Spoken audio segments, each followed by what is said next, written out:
Pawn Stars boss Rick Harrison fails to get George Washington's suit despite offering $1.5 million. In the world of high-stakes collectibles, few names are as recognizable as Rick Harrison.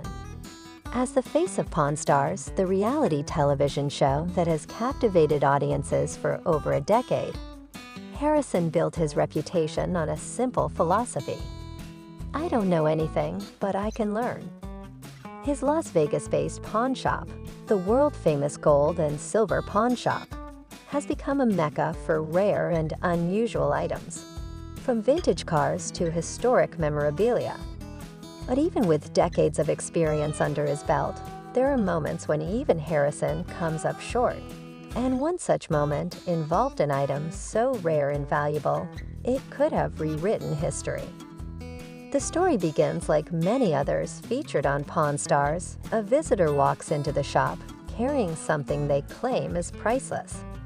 In this case, the visitor was an elderly man who walked in with a modest duffel bag. When he unzipped it, what lay inside stunned even Rick Harrison.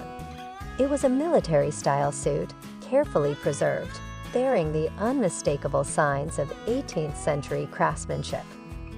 The man claimed it once belonged to none other than George Washington, the first president of the United States, and one of the most revered figures in American history. At first, Harrison was skeptical. He's seen his fair share of fakes and forgeries. People often come in claiming to own everything from Elvis Presley's sunglasses to Abraham Lincoln's pocket watch.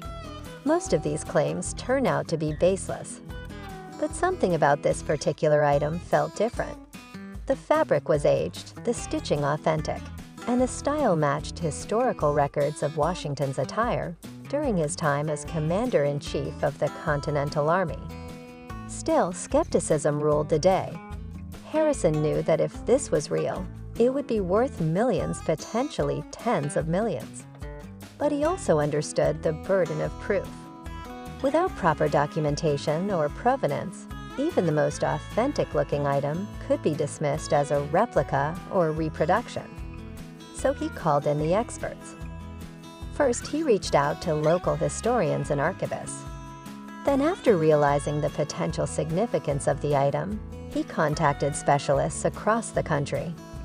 One by one, experts confirmed that the suit was not only genuine but likely worn by Washington himself during the Revolutionary War. Some even pointed to specific battles where Washington might have worn the garment. This wasn't just a piece of clothing, it was a direct link to the birth of the United States. Harrison was stunned. If the suit was indeed authentic, it was arguably the most valuable item ever brought into the shop. But with great value came great responsibility. Selling such a historically significant artifact raised ethical concerns. Would it end up in a private collection, hidden away from the public, or would it find its way to a museum, where it could educate and inspire generations? Rick Harrison, despite his love for deals and negotiation, had always maintained a deep respect for history. He knew that if he were to purchase the suit, he'd need to ensure it would be displayed properly. That meant working with institutions like the Smithsonian or Mount Vernon, Washington's historic estate. However, the seller had no interest in donating the item. He wanted cash and lots of it.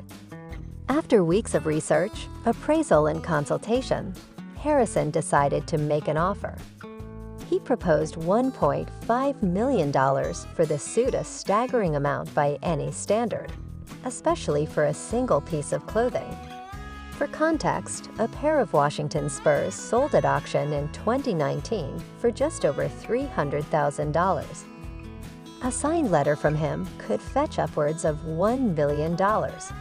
A full suit, if authenticated, could be worth exponentially more. But the seller turned down the offer. He believed the suit was worth far more, perhaps as much as $10 million.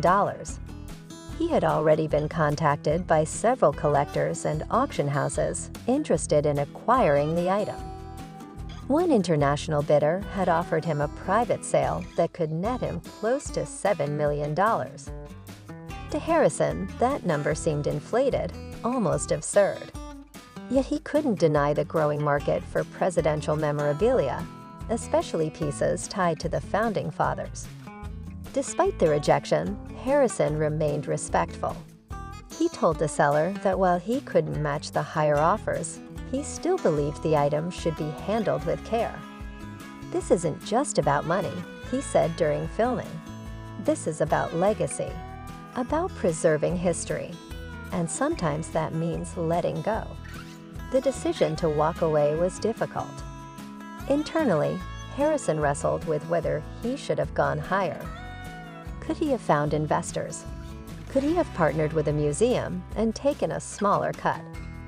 But in the end, he stuck to his principles. He didn't want to overpay, and he didn't want to risk getting caught up in a bidding war that might compromise the integrity of the transaction. The episode aired months later, and predictably, it became one of the most talked about segments in Pawn Stars history. Fans were stunned by the magnitude of the item and the fact that Harrison had passed on such a monumental deal. Social media exploded with speculation. Was the suit really authentic? Had the seller made a mistake turning down $1.5 million? And where was the suit now? Rumors swirled. Some claimed the suit had been quietly sold to a billionaire collector in Dubai. Others believed it had been donated anonymously to a major museum. Still others suggested the entire thing was a hoax, that the suit was nothing more than a well-crafted replica designed to lure in gullible buyers. But those closest to the situation say otherwise. Experts who examined the suit stand by their findings. The consensus among historians is that the suit is, in all likelihood, genuine. And yet, due to the lack of definitive provenance, meaning a clear chain of ownership from Washington, to the present, it remains difficult to place a precise monetary value on the item. What's more interesting than the financial aspect, however, is the cultural impact of the encounter. The story of Rick Harrison and the George Washington suit reignited public interest in early American history. Museums reported increased attendance. Books about Washington saw a surge in sales. Even the National Archives launched a campaign to digitize more of Washington's personal correspondence, hoping to connect more dots between the man and the myth. For Rick Harrison, the experience was humbling. In a follow-up interview, he admitted that walking away from the suit was one of the hardest decisions he'd ever made in business. "There's always going to be stuff out there that's bigger than us," he said. "Stuff we can't afford, stuff we can't touch. But that doesn't mean we stop looking. It just means we keep learning."